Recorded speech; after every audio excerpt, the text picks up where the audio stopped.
shall be kept for 30 days as a public record. Please stand for the pledge of allegiance. And I'll let Mr. Van do that. Place your right hand over your heart. I pledge Allegiance to the flag of the United States of America and to the republic for which it stands, one nation, under God, indivisible, with liberty and justice for all.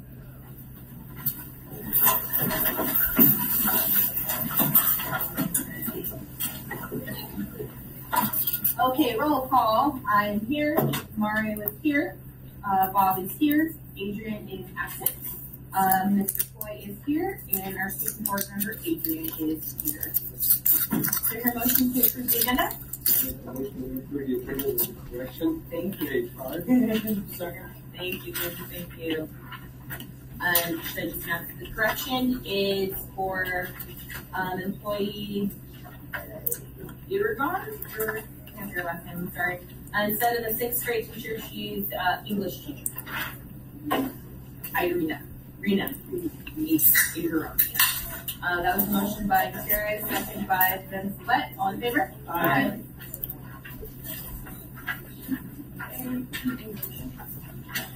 Okay, reports and communications, RTA report.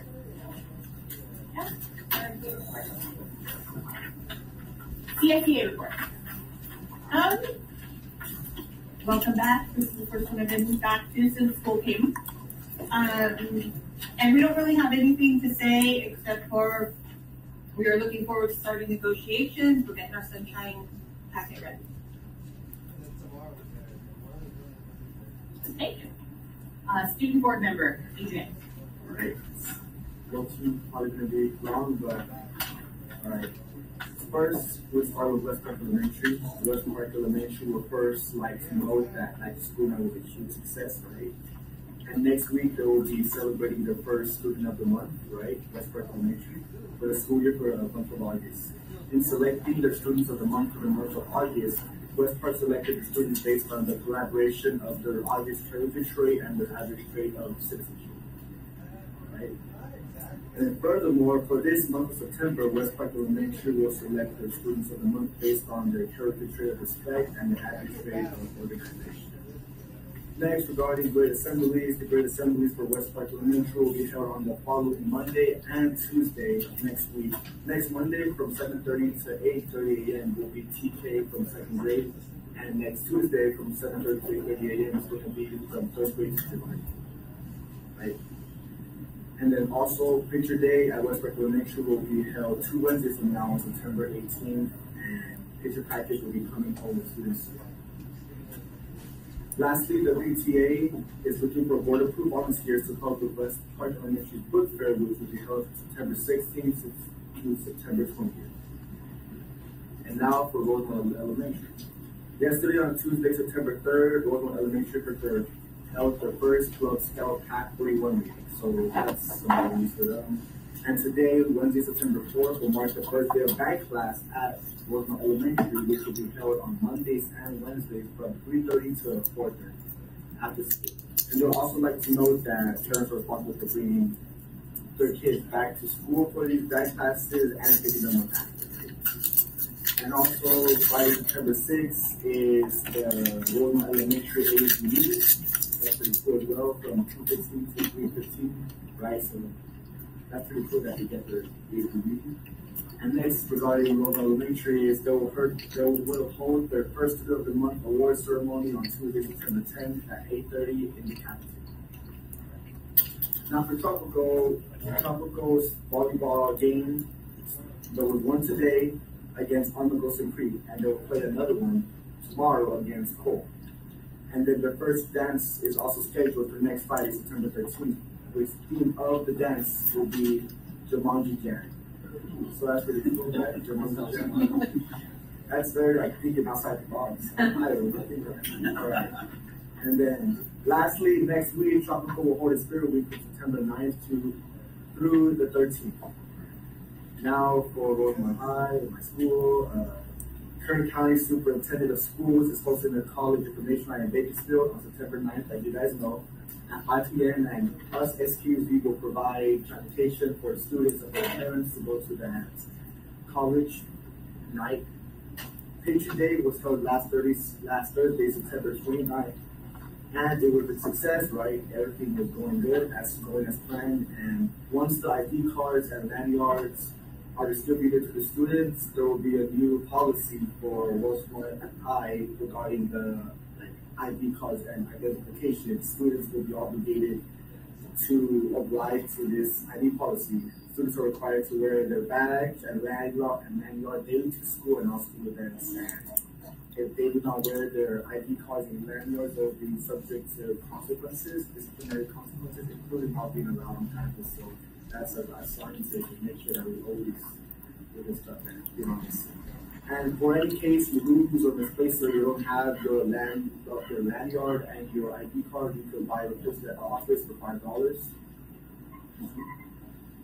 And then also regarding the football game this upcoming Friday against Big Bear, there will be a new policy implemented stating that we are not allowed to have backpacks that are over 12 by 12 inches and 6 by 6 inches present at football games. The same guidelines that the NFL uses.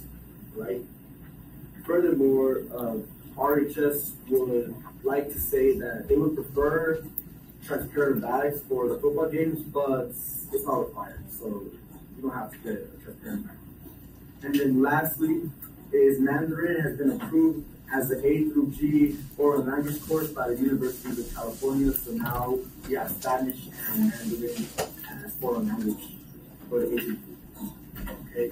Now regarding Parent and Community Center, the Parent and Community Center hours are Monday to Friday from 9:30 a.m. to 5 a.m. and they will be closed from 1 to 2 p.m. or 9:30 a.m. to 5 p.m. but they will be closed from 1 to 2 p.m. for lunch, right? And then the backpacks that the Parent and Community Center are back in stock and are currently available in 6 colors. So that's a lot of colors to choose from. And the colors are bright red, maroon black, galaxy print, teal blue with white daisies, and dark blue with small graphics. So it's glad to see that these backpacks are back in stock. And then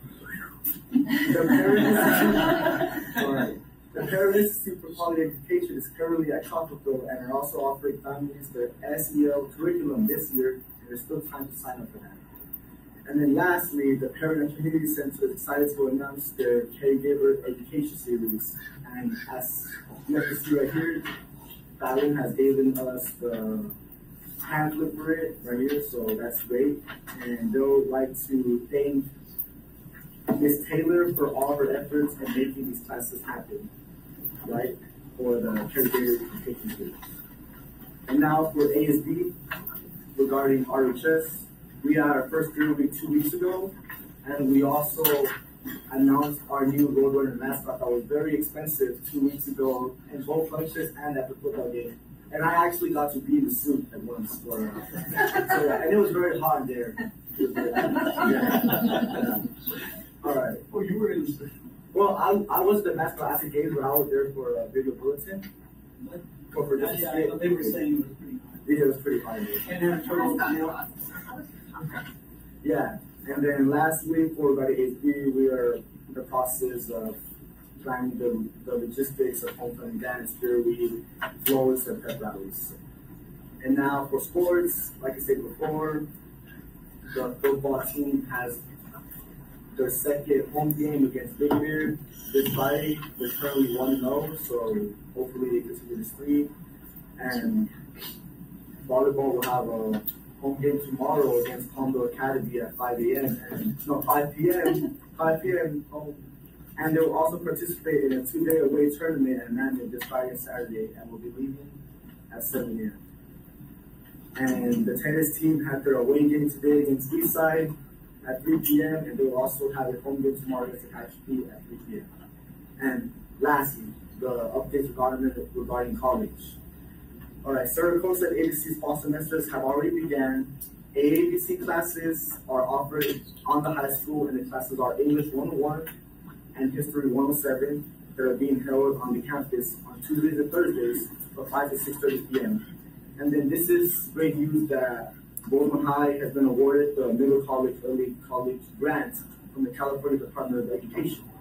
So therefore, that we have all this grant money that's going to be used for more classes for RHS students and help with student fees, university applications, college visits, and textbook purchasing. So this grant is going to help our RHS student population a lot.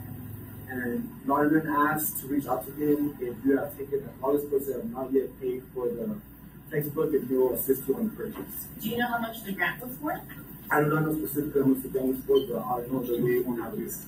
What if we told you it was for $250,000? It would go a party. That's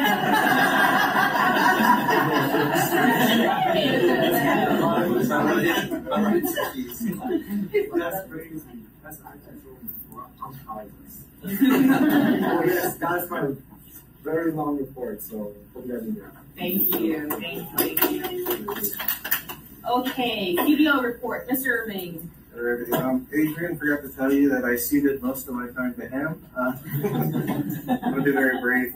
Spent time last week with Fallon from the Parent Center, as well as Mark Matterman, Mark Riley, and Paul Eggensheimer, meeting with Mortensen Construction as they're out here doing solar battery projects. They're looking at what they can do in terms of community for the district. So we met with one of their reps and, walked them through some of our, wish list of, okay, we're, from very small to very large, here's some ideas, tell us where we can fit into this. So hopefully, that was a productive use of time and everything. They at least seemed, welcoming and, had already offered just personally on the side to, work as a mentor for some of our students that are looking forward to STEM or construction. So even in that regard, it was already a success. Aside from that, I've just been working on it as a dashboard so I can have numbers for presentation tonight.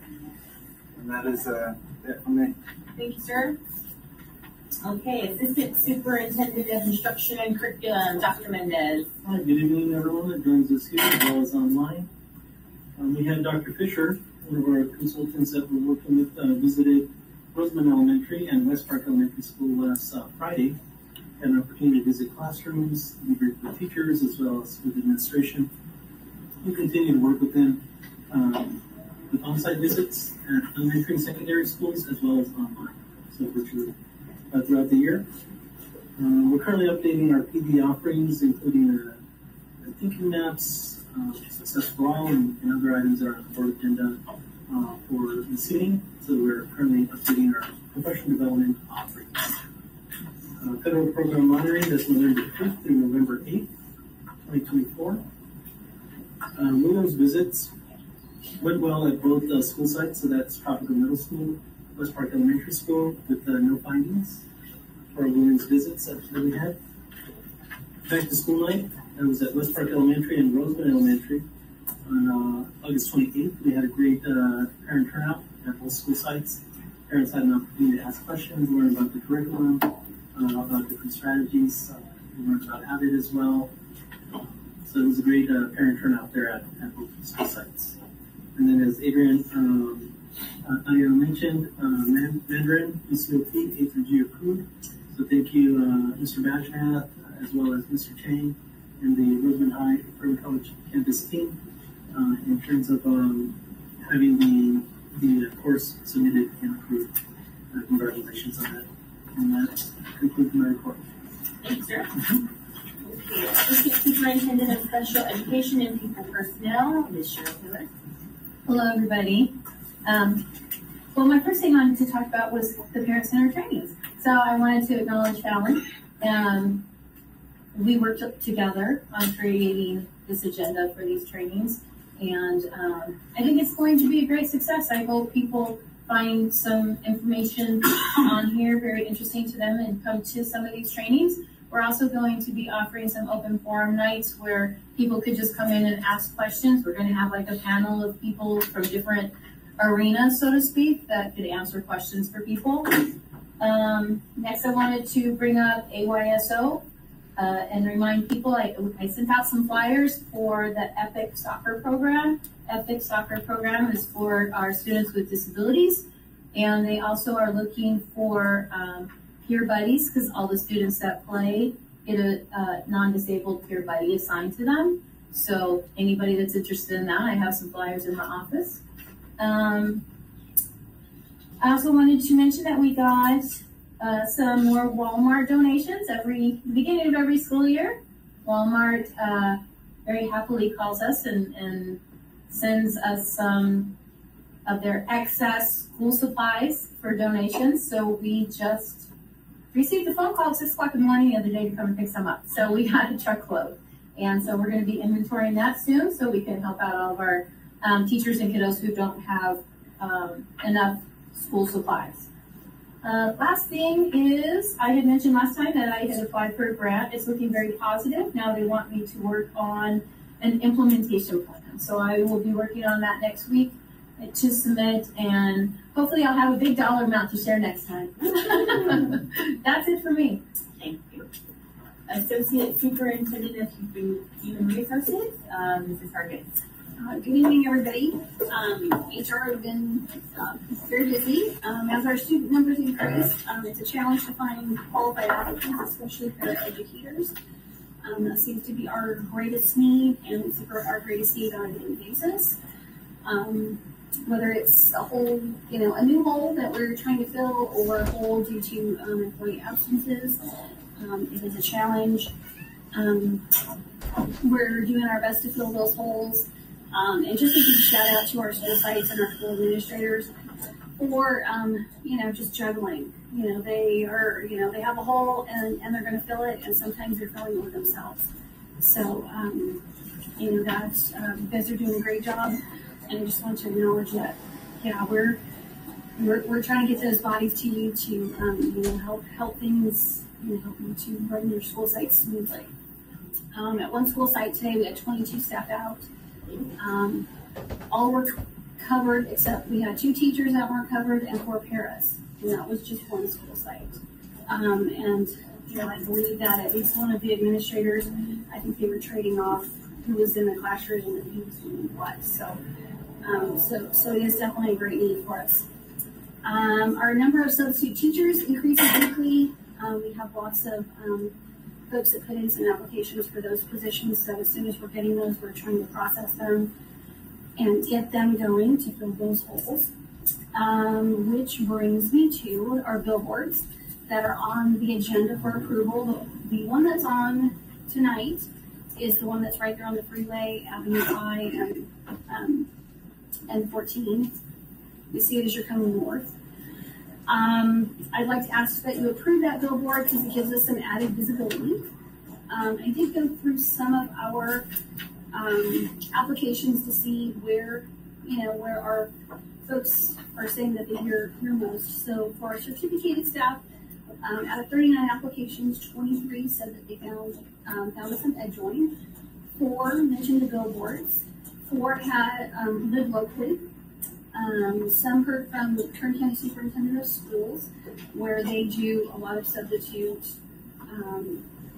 processing substitute teachers and fingerprints, and so like our desert areas, Tehachapi, Southern Kern, and Rock. And then EdJoin and KCSLS, we had a couple that did that, and then also we mentioned that a friend had told them to apply. Our classified staff, we had 12 that marked EdJoin. We had 7 mentioned billboards, 3 that lived locally. Our greatest number was friends or employees referring them, that was 16, and this is at 49. And then we had 10 alumni, which I thought was really cool. Students that have, just been graduating from Roseman High and are coming and applying. And then we had one person say they walked in and asked. So, after they saw this. Yes. So I think even though our statistics that we have don't really show that, a lot of people are saying billboard, I think as they're coming down, they see the billboard either coming into Palmdale, or if they're coming this way, they do see it. So they see the billboard and then they see, okay, I need to go to the website. I need to go to EdJoin. I don't think we can discount that happens. So I ask that you approve it so that we, also when we are applying to the Commission on Teacher Credentialing for our PIPs, our STIPs, and our waivers, we have to have a number of ways that we're trying to gather people. So right now we have a Join the Frontline, we have our billboards, we have our website, and we have our job fairs. Thank you. Superintendent's report, Mrs. Dean. Okay, I won't be long. Anyway, I just want to say good evening to everyone and those who are joining us from home. If you are a parent of a high school student, just a reminder that back to school night for you is September the 13th. So please put that on your calendar, and it's your opportunity to get to meet the teachers and tour the campuses, both at Roseman High, Early College campus, and also at Rare Earth and Rare Earth High School. So just want to remind you all of that. As Dr. Mendez mentioned, we were very fortunate to have Dr. Fisher spend the entire day in Southern Term last Friday. Half the day was, he started this morning at West Park. I got some really cute pictures of him sitting on the floors in classrooms with the kids. He's so well known everywhere around the world, but yet he's just such a humble person, and he loves getting in there and getting to know and building relationships with the kids, and it's so good. And then he finished his afternoon finished his day at RES, and nothing but good things to say about what he saw at our elementary school. So kudos to our elementary people who are here this evening. I also had a superintendent meeting this morning in Kern County, and one of the things that I didn't know, I just assumed that all the school districts had ethnic studies up and running, and it was a little bit shocking to find out that they do not. And so now I have a few people that will be coming to Roseman High Early College campus who asked me, please, can we just come and visit your ethnic studies classes? And they wanted to know and how we managed to get all of our freshmen, in a semester of ethnic studies this year. And Larry, I was thinking about you and your committee. Again, great work for that, and the curriculum that was chosen for that. Football team, hello. We're gonna apparently have such a great record. I've been wanting to email the coaches of the football team, and I have not been able to do it yet, but I'm going to be at the game Friday night. Hopefully I'll get to ride with Mr. Johnson on the green, looks a little bit like a golf cart, but it looks a little bigger than a golf cart. I'm not sure what it is, but I'm really excited, and we're just really winning big time. So it's exciting. So I will be there Friday. I'm going to close with you, Adrian. You are just incredible. I mean, if you have some spare time, I might have a report or two you could do. Seriously, I don't know how you keep track of all of that. That's great stuff. Really good stuff. I'm very, very proud and very impressed with your ability. Work hard. You got it. All right, and now I get to present the August Attendance Awards. We're back at that. And obviously, since this is the first month, we will not have a most improved because we don't have any scores to compare it to. So I do want to share that I love the first month attendance because it's usually so high. I just please try to maintain these attendance. So best attendance for elementary. West Park Elementary, 95.29%. Awesome. And I want to say Roseman Elementary, you're almost at 94%. Wow. So you're like right there, really, really close. You can do it. Give West Park a run. Okay, best secondary school with 94.66, and this is secondary. Roseman High.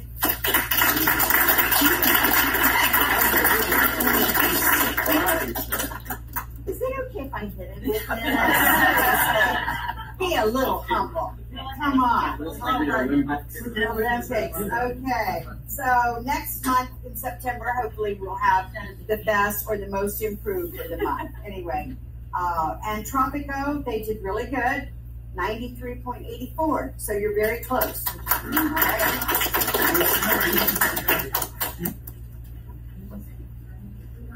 You're not first, you're last. We're second.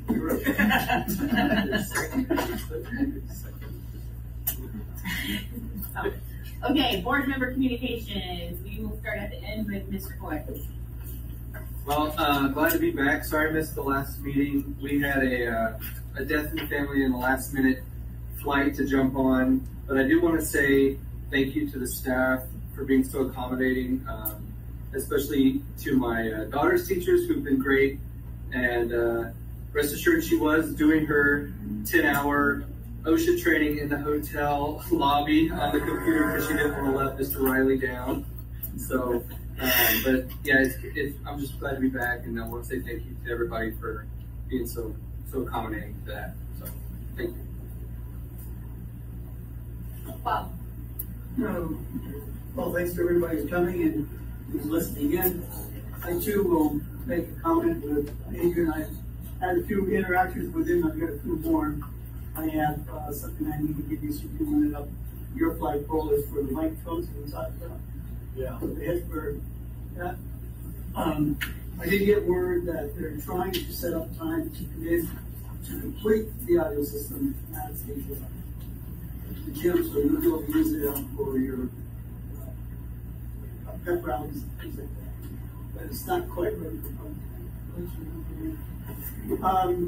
I have a lot of good interactions with some folks, and Mark Donovan decided that I don't know the signals for what to be up there announcing on the referees. And so I went out and I was ordering my set, and I said, I can go in and order the next one.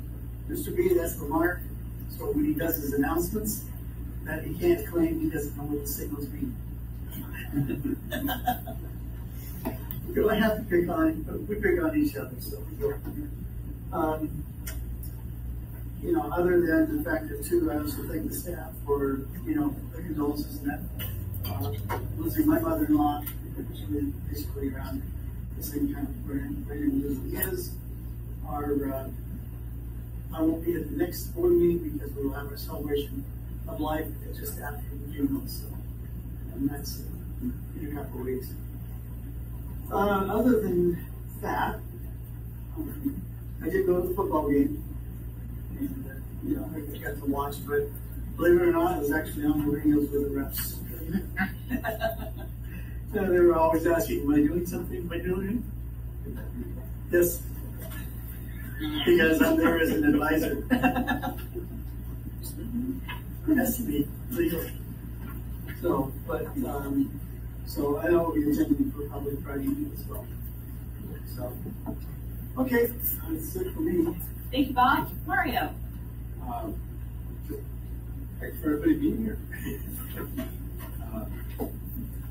I put that question. David, give us the school of public at Tropical and at high school. I'm on Scott and how funded it. Good answer. How do you do the 7th grade girls, I only know the girls, I only went for the girls. 7th grade girls won, and the 8th grade girls they lost. But it was a good game. Thank you. Yeah. Was it next time? You got it. Next time I'll make sure to do it. Thank you. That's it. Thank you. Okay, thank you guys for being here, everybody that's watching. We're the 4th week of school already, just moving forward. September, I feel like this is the last week of the heat, right? No? Don't say that. Yeah. Tomorrow's supposed to be really bad too. That's what I'm saying this week. But I think it's going up for a while. Yeah. No, they said next week it's gonna go down, and then the week after that it's sweat weather. See? I watched. Thank you. That's what we need. Support. Support. So anyway, so the weather's changing. I was able to make it out. I made it out to RES eventually, and got to hang out with Miss Branahan and see some classrooms and read some books. Here's some really great books in your office. I felt like a sassy elementary school kid learning and reading and stuff. It was very nice. I felt like I did make it to back to school night. Which, what did you say? Seaball Run, yes, that's what it was. I did make it to back to school night. It was nice to see like all the parents there, all the kids there, excited. PTA was there, recruiting people and all the things. And speaking of recruiting, Cheryl was talking about AYSO. AYSO, their actual season starts this weekend, and they are still looking for referees. And even high school kids can referee, and they have a ref class on Sunday, and I believe it's at the community center where they're doing it. You just have to go online and sign up. They always need volunteers, because if there's no volunteers, nobody's playing. I'm reffing and I'm coaching, so I will be out there, and so should you guys. Yeah. All right. That was it. Okay, subcommittee communications. Nothing? No, nothing. Okay, any comments from the public? Yes, one.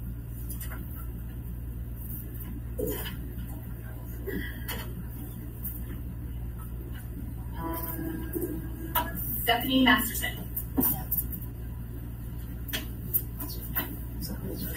Oh, I'm sorry, let me just read this little statement. Members of the public may address the board on an item within this jurisdiction of the board by submitting presentation requests to the secretary or an email. Members of the public are strongly urged not to mention personnel by name and are reminded that they do not have immunity from legal action if personnel is named. The board may limit each speaker to 3 minutes with a total of 20 minutes per topic. Stephanie. Hi, ladies and gentlemen. My name is Stephanie. I'm from Clarita. We are previously College Community Services. I am the substance abuse counselor for our area.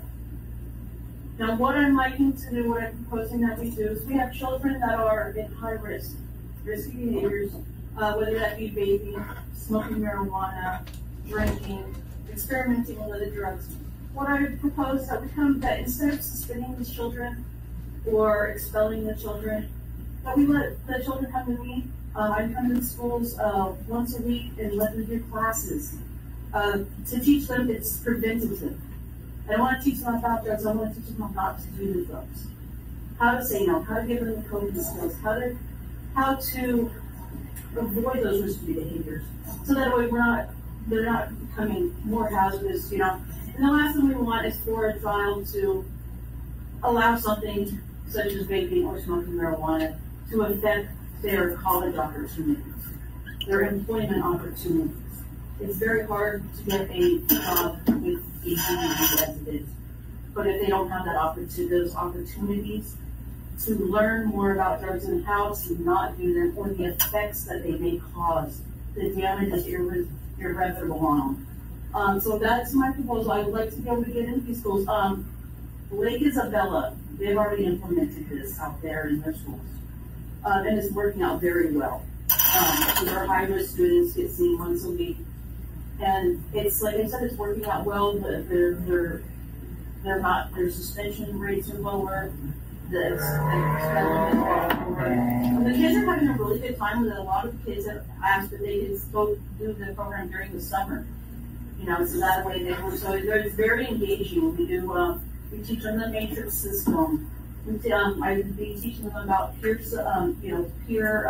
pressure. Yes, thank you. Peer pressure, how to avoid that, how to say no.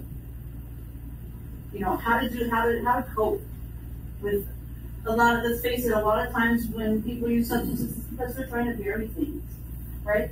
So I don't talk about these things in the open. Because as parents and as adults, we gotta teach these children that it's okay to talk about our feelings.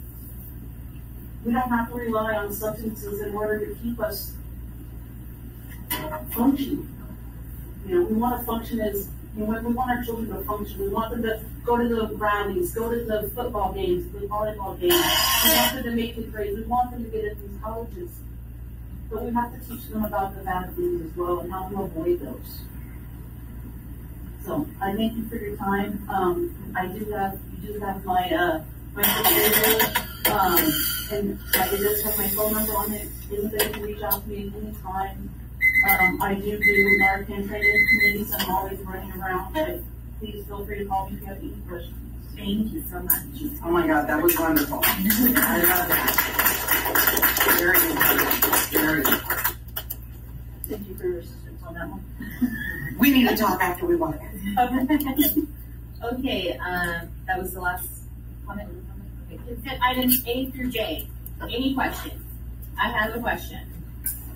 For item G, for the ID card system for the buses. I don't know who I should be talking to you, Robert.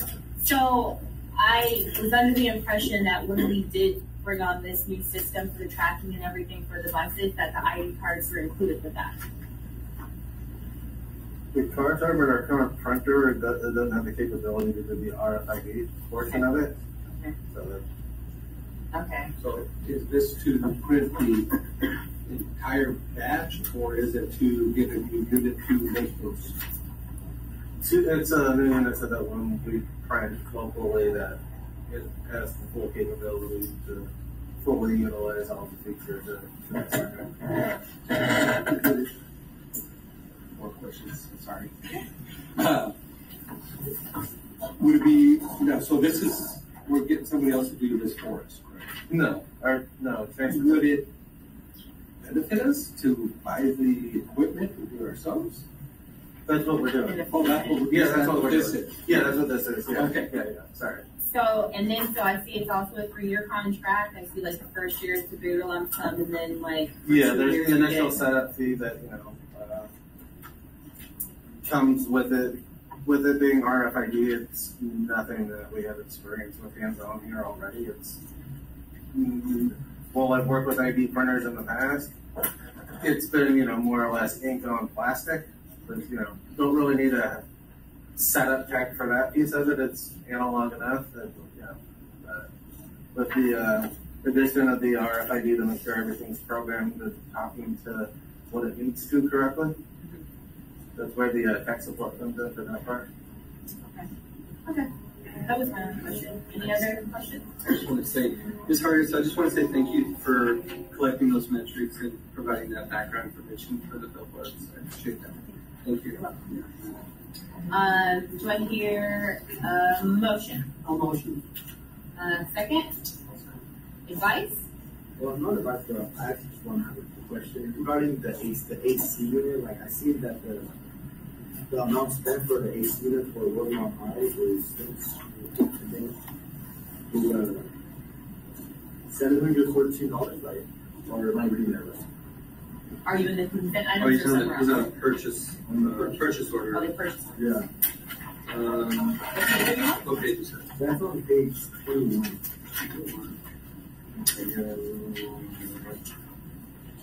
Okay.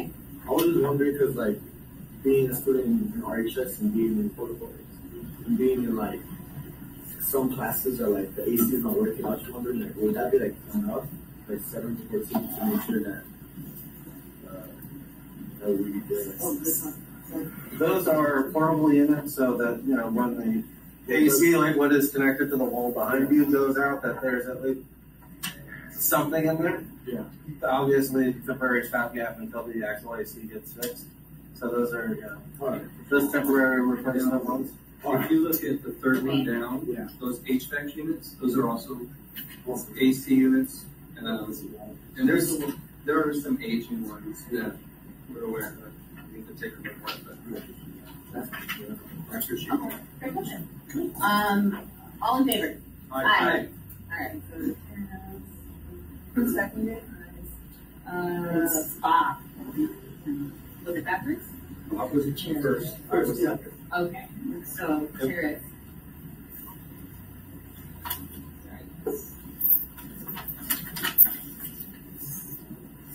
Okie dokie. Second reading and review of Board Policy 5132, dress and grooming. Ms. Gates. Yes. Page 64, board members, please join me on page 64. Typically, this is the second reading of this dress and grooming, and I know that after the last meeting, there were a few comments that implied it's not very involved. Dress and grooming policy, it's very short, it's to the point. It was purposely created that way with the principals and Mr. Foy in that meeting as well, because we felt that we needed to create a policy that we had a chance for the students to really be able to follow. That's why it's short and kind of, pants, there's one item, shirts, there's one item, shoes, there's a couple items. It does talk about gang-related apparel if we ever felt that we had a gang issue. In Southern Current, that's questionable. So I would like to bring this back next board meeting for the third reading and the action item. Are there any suggestions, or are you still would like me to add something more to this policy before bringing it back for an action item? I would just maybe suggest for the shoes, like it says tennis shoes are required. I think preferred maybe because I will. It says for PE. For PE. I was just thinking for PE, like maybe somebody like I don't want to make an habit for to buy tennis shoes for PE, but that's just my suggestion. That's what I think. And Adrian, just to clarify, Adrian, that was a discussion we had in the committee meeting, and we felt that the physical education is, you're doing all kinds of different activities in that class, and we don't want anyone in like a shoe that is not really supporting the ankles. We don't want anybody to be injured out there or slip in a little hole or something that could happen. So we felt that PE would be the class where we needed our students to be in some tennis shoe. We don't care what kind, but a tennis shoe. There's another thing too, in the tennis shoe, you may want to add that. A tennis shoe that does not mark up the gym floors or tennis shoes, that would do that. So we want to make sure that they do not mark up. Usually there's one. Right, and it has to be equitable. And that's one of the things even we get hammered on when we used to go into rep. Make sure your tennis shoes, as they would not mark up the floor. And I don't. Okay. I don't know if we'd have a list for students and or something like that. Ms. Kings? Yes, sir. Sorry, it was brought to my attention that some students don't change for PE, like at Rare Earth. So maybe a note, unless exempted by a PE teacher or something like that, because they walk over there, they play basketball. They don't do the same things at the high school. So there might be some, I don't know how they do it at the elementaries either. So, but if this is one district-wide policy, then maybe that wouldn't, maybe we would make our kids non-compliant right off the bat if they're not changing out. I think the correct me if I'm wrong, Mr. Ford, but I think the most important part to the committee was not if they change out, but at least if they have the tennis shoes. Right, but in the case that like at Rare Earth, if they're wearing any other type of shoe to school and then they don't bring, or unless you're wanting them to bring a pair of tennis shoes as well to change for that period. That would be, Yeah, okay. Okay, I have that question comment. Honestly, as a parent, I would want it to be required that tennis shoes are required because it's a safety thing too. If they're wearing slides or flip flops or something, Right. they can injure their toes, they can injure their ankles, and all of that. But at the same time, requiring a specific time, you've got to remember the location that we're in and the community members may not be able to afford special shoes. Right, yeah, so that's the, that was just brought up, so maybe that would just be, clarified to the school, and that would be the intention. So are there other suggestions, or would you like me to bring it back for a third review before? I mean, I'm in no, we're really in no rush. It's not probably be implemented until second quarter, maybe, if we're fortunate, or second semester. I think let's bring it back. I'm in agreement with you in regards to the type of shoe. You know what I mean? Like, and I get it. Like, we got new gym floors and all the things, and we have to maintain them. But everyone's not gonna be like, oh, well, I'm like the new fish shoe, and I got fish shoes. Those are your shoes. Sorry. So I just think that would kind of be a little difficult for like if all of a sudden we require them to have on special shoes. Maybe if that's something we want to enforce, I would think that particular rule maybe start that next year or something so people could be prepared. But Excuse me, I'm new here, and I think it's very important that they do wear the appropriate shoes. Because I worry, you know, kids are not smart sometimes. You know, they're very clumsy. And an injury, and then if nobody is really focusing or they can't get a word across to somebody, hey, I hurt myself, I injured myself, yeah. It makes me upset when I don't get the phone call and I find out about it after they get home.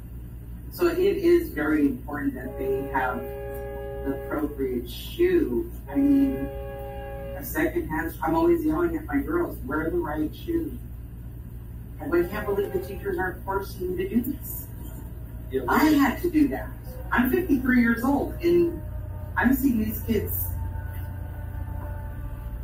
kind of slackish. It's lazy. I don't know.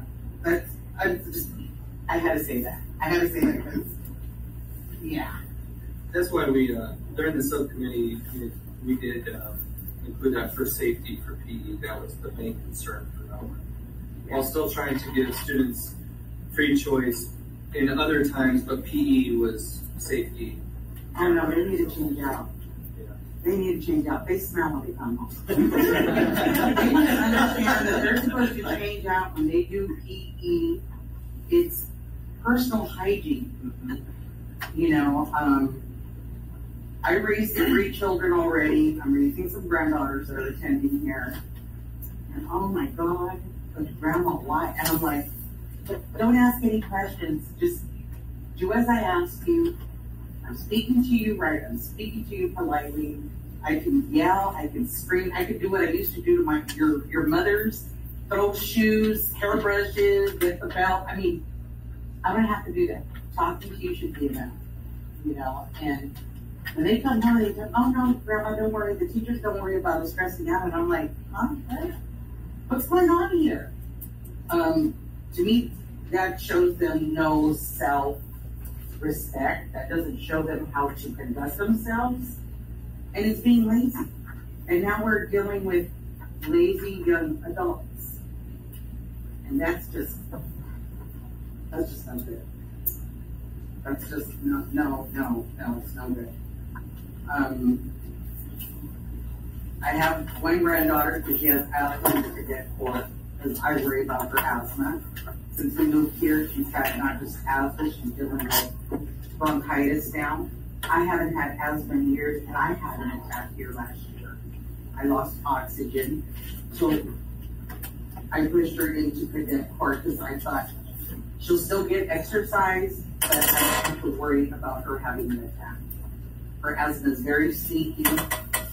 And by the time I realized it, I have to take her to the emergency room to the hospital. My other granddaughter is in band. She goes, oh no, Grandma, I don't have to do it. And I'm kind of disappointed that we're having the Are they at the high school or middle school? at the high school. I feel like PE, that's the rule.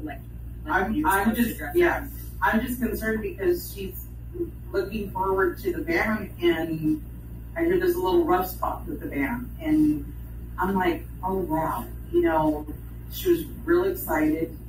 It's helped her get through losing her mother, which today is her anniversary, and I just feel like that gave her the outlet to be able to grow here. She became more involved with the band and with everybody else. And I'm worried about the band. I want to know, what can I do to help? We can discuss afterwards. Awesome. So, Madam President, if I understand you correctly, you'd like this to come back one more time as an information item. And may I ask the board, if you have something that you'd like added to this, if you could just email that to me, so I'll have it on at the next board meeting, so you can see a more recent updated one before you can give your opinion on that. Okay, thank you. Okay, curriculum and instruction. Williams settlement requires each school in the district to have sufficient textbooks, ebooks, or instructional materials, or both, that are aligned to the content standards adopted pursuant to section 60605 for 1, 2, 3, 4. Dr. Mendez. Yes, I'd like to share that we have sufficient textbooks, ebooks, and instructional materials at all school sites that are aligned to content standards. We have signatures of all the administration at all school sites. Page 66 through 73 in the packet is the backup documentation to this requirement in terms of just having sufficient materials, and wanted to share that with the board. Thanks. Yes. Motion that we recess the public hearing. Motion by Gutierrez. Second by Coy. All in favor? Aye. Aye. Time is 8 o'clock. We will recess. Any comments from the public in regards to the? I have wet water. The water. What's going on with the water? The fountains. That's good problem. This is from William. The William settlement is for that we make sure that we have enough textbooks and curriculum for every student, and we usually keep extra.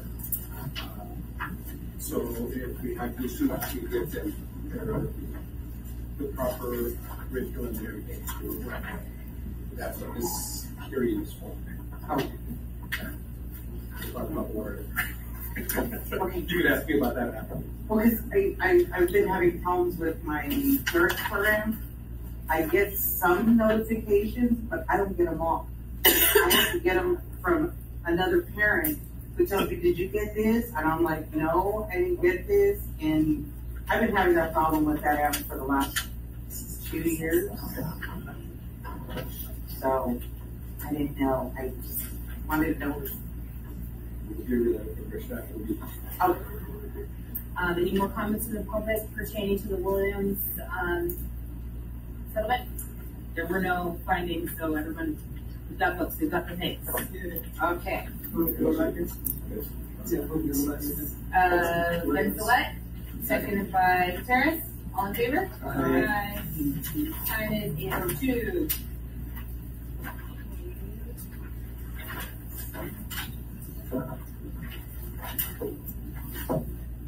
More curriculum and instruction. Approved resolution 242504 regarding sufficiency of instructional materials for 2024-2025. Dr. Mendez. Yes, I'd like to propose approval of resolution 24-25-04 regarding sufficiency of instructional materials for the 24-25 school year.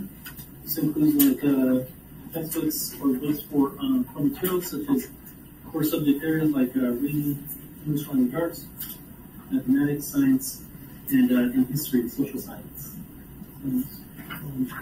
Proposing approval of this resolution. We did put postings at different locations throughout district and school sites, and we can confirm that there is sufficient instructional materials. Thank you.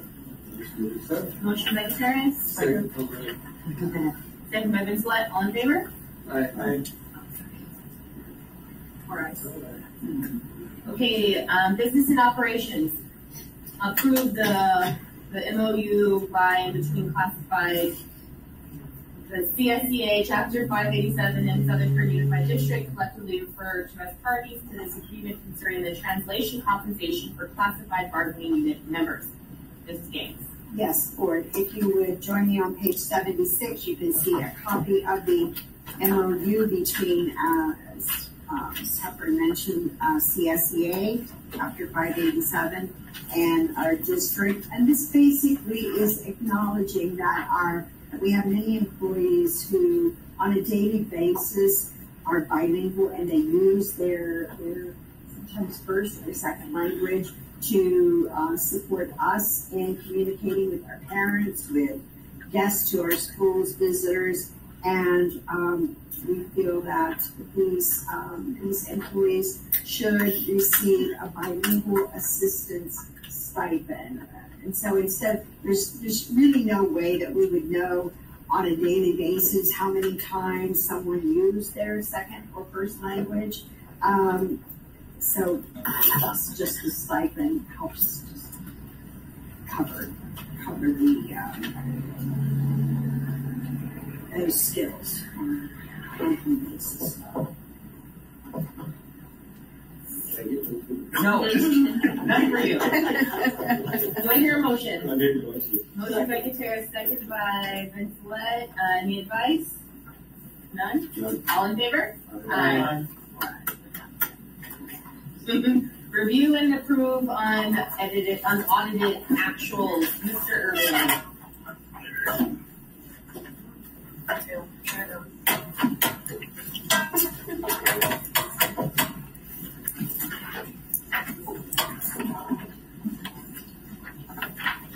All right.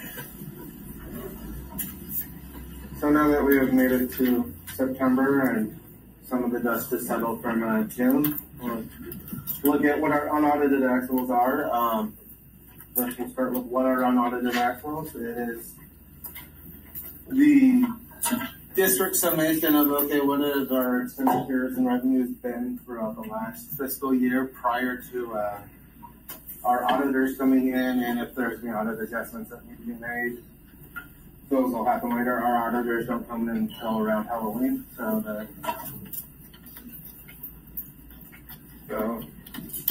the main components that I'll be looking at are all Fund 1, our general fund. It's the main source of both revenue and expenditure for the district. Overall for 23-24, after everything was said and done, our total revenue was $75.2 million. This includes both unrestricted and restricted as well. Restricted funds, meaning that they have specific purposes that go with that money, whether it's Title I, Title II, the last remaining of our ESSER funds for COVID and pandemic relief, anything like that. Our estimated funded ADA is 3,356. This will be fine-tuned once the auditors confirm if there's any final revisions, as they pull attendance records from the end of the last school year, any tweaks that have to happen there. And our beginning fund balance for Fund 1 was $36.5 million, and we ended with a fund balance of $41.1 million. And that slide is a little bit more of a breakdown of, okay, here's $75 million, like, what did it consist of? And then for this chart, it's looking at unaudited actuals here in the first column. The second column is the estimated actuals. So back in June when the budget for this upcoming, or the year we're currently are in addition to here's budget for 24-25 school year, it also includes, okay, here's an estimation of where I think we're going to be by the time the year ends. And you'll see that there's, some radical differences in here. The numbers in parentheses and highlighted in red show that, unaudited, estimated actuals for state LCFF revenue was $52.3 million. In reality, we got $50.9 million. That difference is coming out of, if you'll recall, from budget when I was, looking slightly more tired and saying Prop 98 roughly every 35 seconds. When the state got to the end of last year and looked at, okay, this is the amount of tax revenue that's come in, and okay, we have to do, the quote-unquote budget maneuver of reallocate funds, that's, they created a giant shortfall that, we'll be getting maintenance of effort money for going forward. But, that's the huge discrepancy there. And then for federal revenue, the way federal revenue works is that we don't get to call the money earned until we actually spend it. So if we're getting $1 million in Title I and we've only spent $500,000 of it, the way it gets reported is, okay, we received $500,000 and that extra or that unspent portion gets put into a deferred account, and we don't call that revenue for this year. It'll be revenue for next year when that money gets spent. So as the tail end of COVID and our title programs and stuff like that, okay, yes, we may have received the funds, but we haven't expended that cash already. And then other state revenues, there's $1.8 million there that is under estimation by me for home to school transportation, additional state funding for literacy and reading coaches, and a couple other categoricals that, more money came in than we anticipated. Overall, our total revenues, that was off by $1.5 million between unaudited actuals and estimated actuals. Overall, it's more revenue than we received prior year. So that's, any questions on revenues? Or no? Alrighty. Moving on to the other half of the coin, or the expenditures. So Fund 1, again, we spent $70.9 million of our under expenditures. We have 2 funds committed for LCAP again for this year that rolled from last year into this. Big ticket items that are not fully completed in the LCAP, such as the cafeteria and stuff like that. That we can't pay all of those bills yet. As well as, continued issues with staffing, both on the certificated and classified side. Of our overall expenditures out of Fund 1 for the year, we're at 73.22% with salary and benefits.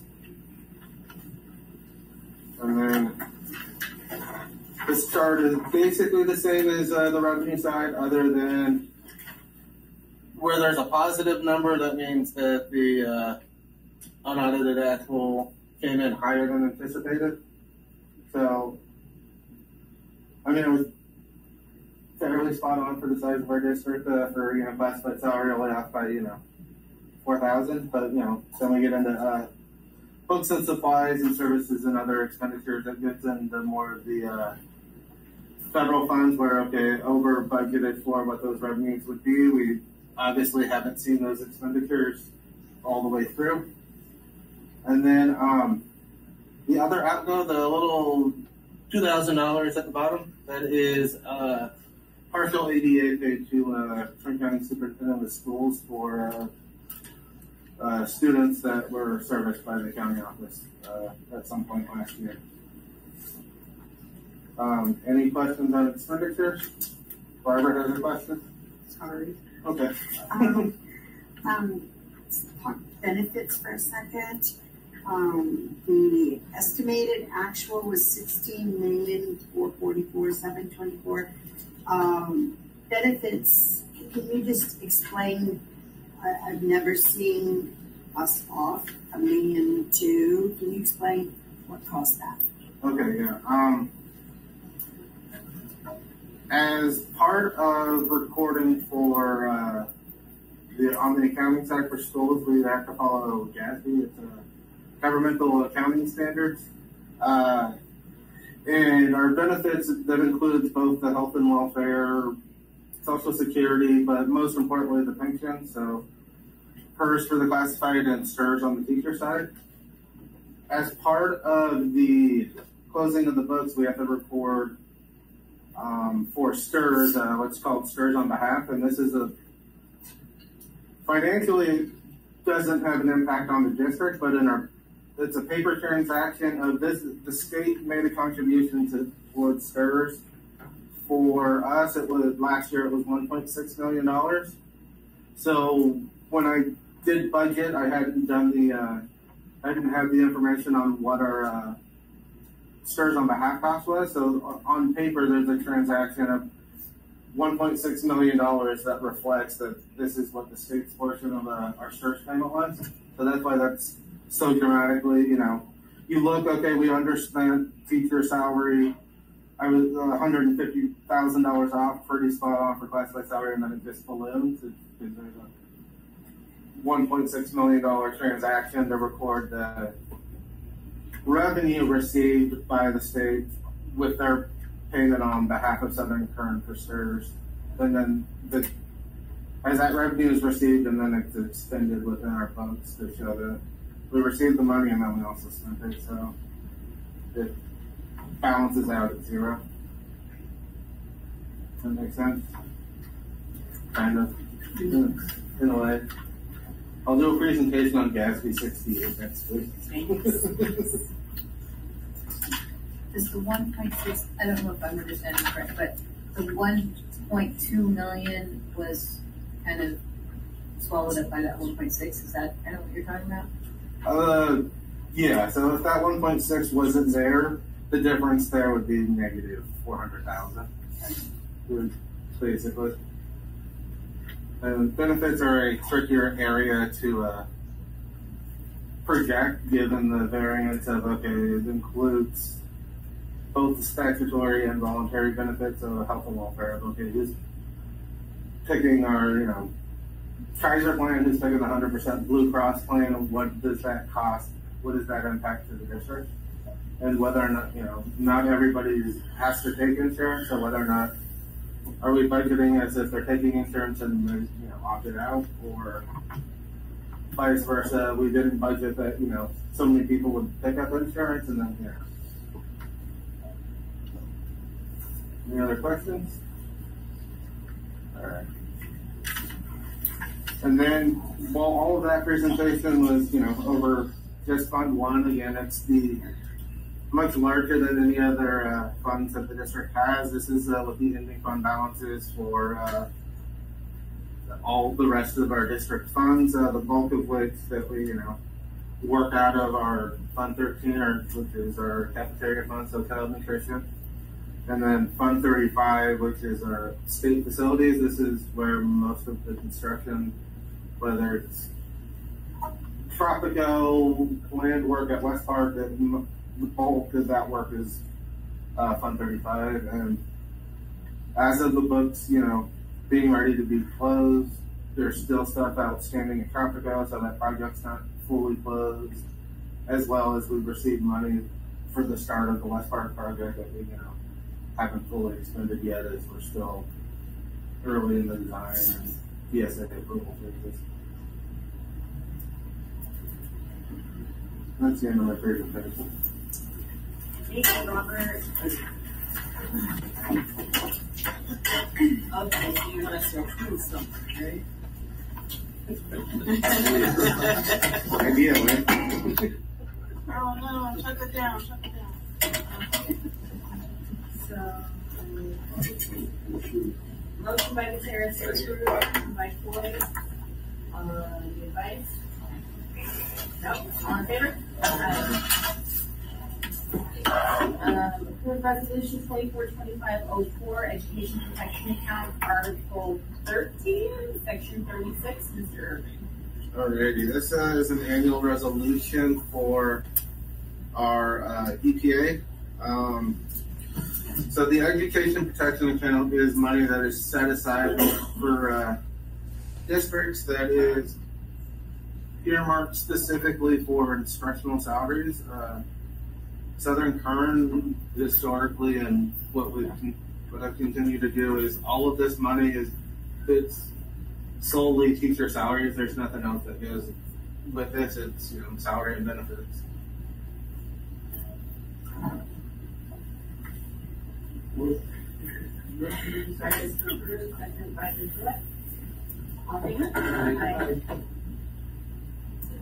Okay, approved resolution 242506, DAN limit, Mr. Irving.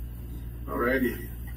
The DAN limit is a revenue cap account, or not account, but with the cap on how much revenue we're allowed to spend as a public entity.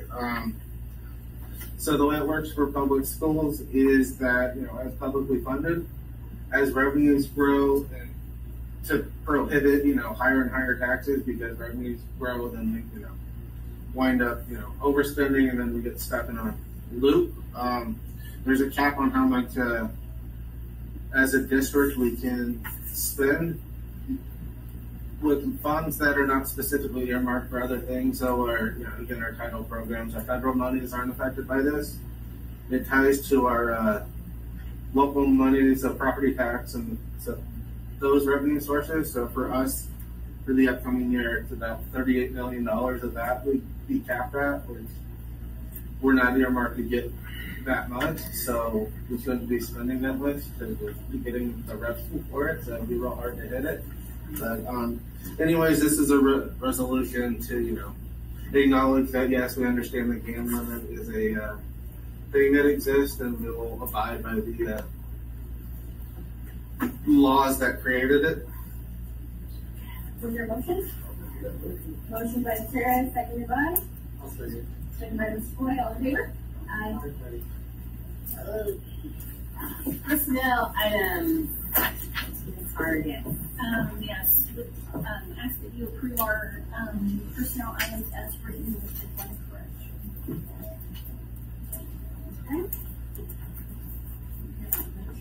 Okay. Motion by Floyd, second by Rensselaer, all in favor? Aye.